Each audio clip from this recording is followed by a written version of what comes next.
let's start. We'll start with a recap. So recap, again, I'm a boring old guy over here. Alright, I will recap and make you feel bored also for this subject. So what have we been learning so far? What have we been learning so far? You know? Yeah?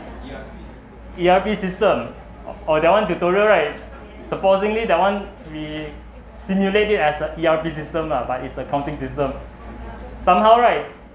Somehow going through the system, I noticed that the system is not fully integrated.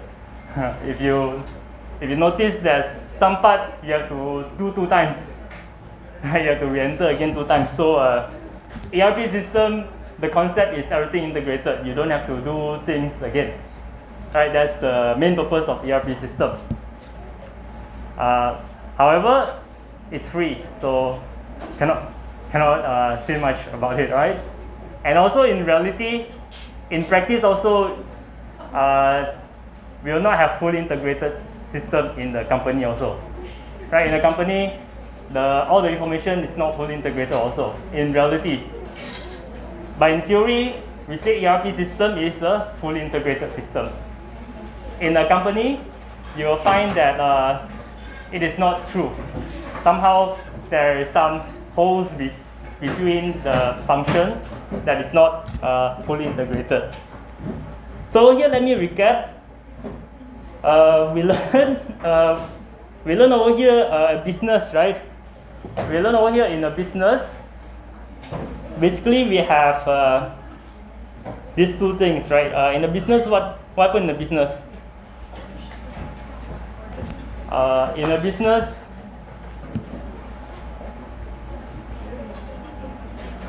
what we do in the business? Business, isn't it business?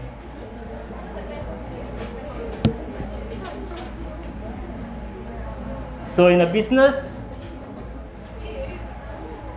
what happened in a business? In a business, there is a day-to-day operation, right? So we have what I supposed to show here is a day-to-day operation. So day-to-day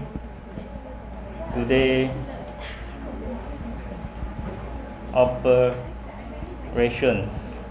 All right. So we have day-to-day operation in a business, and of course, this is like depending on the business, right? Some business, what I have shown you so far, we have looked into 3 nature of business, which is the manufacturing, the retail, and the services, right? Then they have different type of day-to-day operations. And all of these day-to-day operations will be supported by somehow a system, right? Over here, the system. And this system will provide the support, all right, to ensure all the data is collected. The AIS meaning, all right, definition of AIS. And all the data is collected, processed, and you can generate a report, right? This is what we have learned so far. Then we go into a little bit detail. We say that not only this is the general overview, right? Then we go into detail. We look at what? We look at what? Of course, we look at ERP, the system itself, right? The ERP. We zoom in further, right? We look at the different types of cycles, right? What cycle we have? We have the revenue cycle, we have the production cycle, payroll, human resource, and then we have the, what is it? Expenditure, right? Expenditure, and then the GL. Remember? Okay. So somehow I hope you understand what we are doing, right? We learn through this thing past weeks, you know. If you come into this class and you're still questioning what I'm saying over here, I apologize, because maybe I delivered it to a wrong language. or a wrong way, you cannot download the information correctly. All right, then too bad lah. Hopefully this is the thing that you should be happy with. All right. Next time you go out already, go to work. If you remember AIS, if you remember AIS, you remember me. You remember these these processes. All right. That is the main purpose. All right. That is before the mid-semester exam. All right. Now, after that, we go into deeper, right? We go into deeper.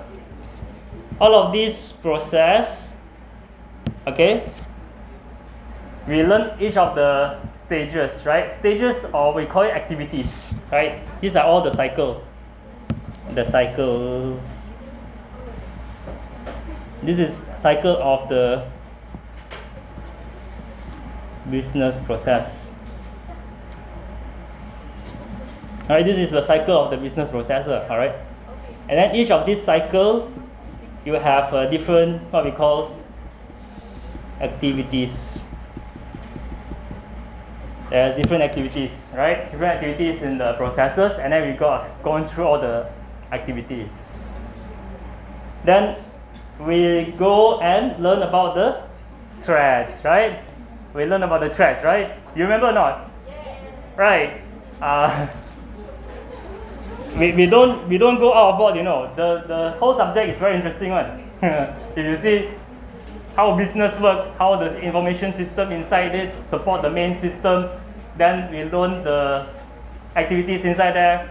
Then now we know that that is when things are 100% perfectly fine. Everyone is a good person. There's no toxic inside. So, however, in reality, there's some toxic. You know, there's some toxic, right? There's some threat. All right, there's some threats that can disturb these processes. And in fact, we learned that these threats actually we can group them into different types of threats, right? One is from the internal, yes, internal. See, start already. My brain cannot work. Internal, and there is also a external. All right. Why is it I'm emphasizing on this one? Later, when we look at the application, right, we'll see this one is directly in the final exam. You'll be given 5 different scenarios in a case, right? In a case, there's 5 different scenarios, and then from all the 5 scenarios, paragraph by paragraph, you have to identify what are the potential threats. So it's not out of nowhere, right? Everything is linked together. So if you identify the internal or external threats, it's a bonus. But if you cannot, then you just look at it and then you identify accordingly what is happening over there. But over here, what I want to do is I want to classify them into 2 types. One is the internal and one is external. And of course, we remember one is caused by mistake, right? Mistake or error. So I say errors, and then another one is intentional.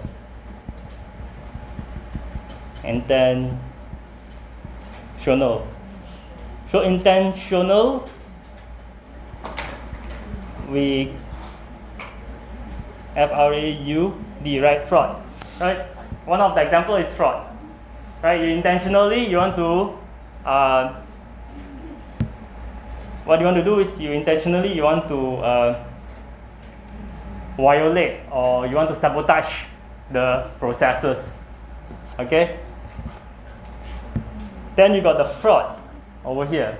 Then over here we zoom in further. We look at what are the triangle. Right. We look at the cause of fraud is the triangle. Okay, you remember the triangle?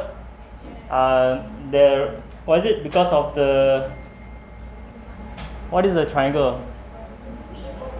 POR. POR. POR, right?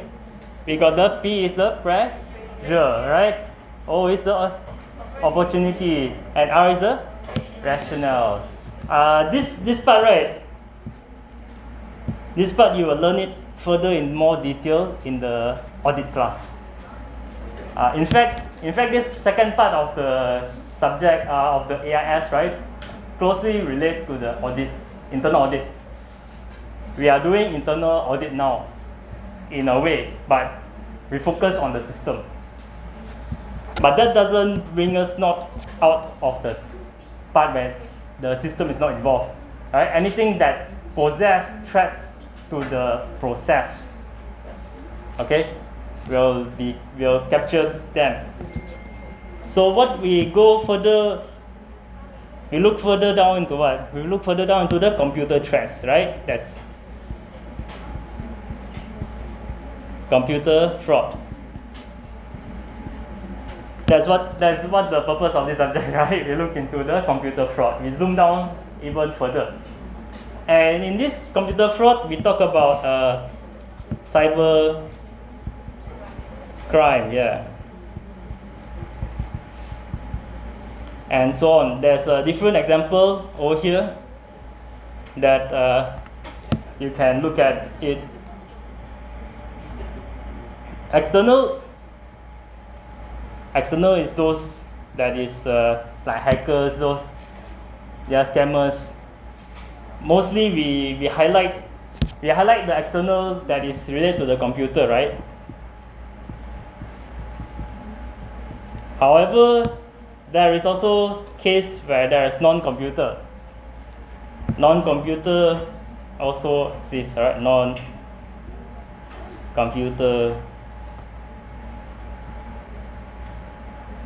related. So what is example of external threats where it's not computer related? Huh? Yeah, external threats. Customer, yes. Customer, what they do? They try to cheat. How do they cheat? They see the product and then they use it for a while and then they break it and say it's broken already when it came. And then it's sent back again. Yes, exactly. This is an example of non-computer related types of threats. Alright. Of course, there's more example when customer give you false information on their, false information, like the customer tell you that actually, example, right? You want to give a credit term to your debtors. Debtors, right? Debtor is your customer lah. Debtor, customer. You sometimes in business you let someone owe you money first. You take the product, go happy, enjoy. Then later, end of the month, you have to pay the money. And then this customer come to you and then give you a fake information of themselves. Is this a threat to you? Yes. It's a threat, right? So such information, when you hold it and then you put it inside your system, this is what they call external threats that will affect. Then when you try to go and find this customer, the name is not valid, maybe the address is not valid, phone number not valid, everything not valid. Then what happened to the product?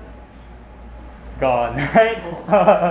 and what you can do is you file a report to the police.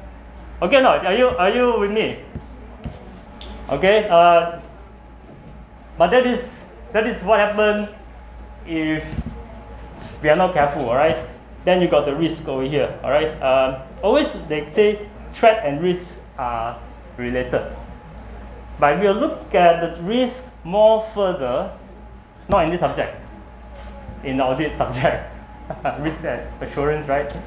So nothing much about this one, alright? That is when you will look into audit subject.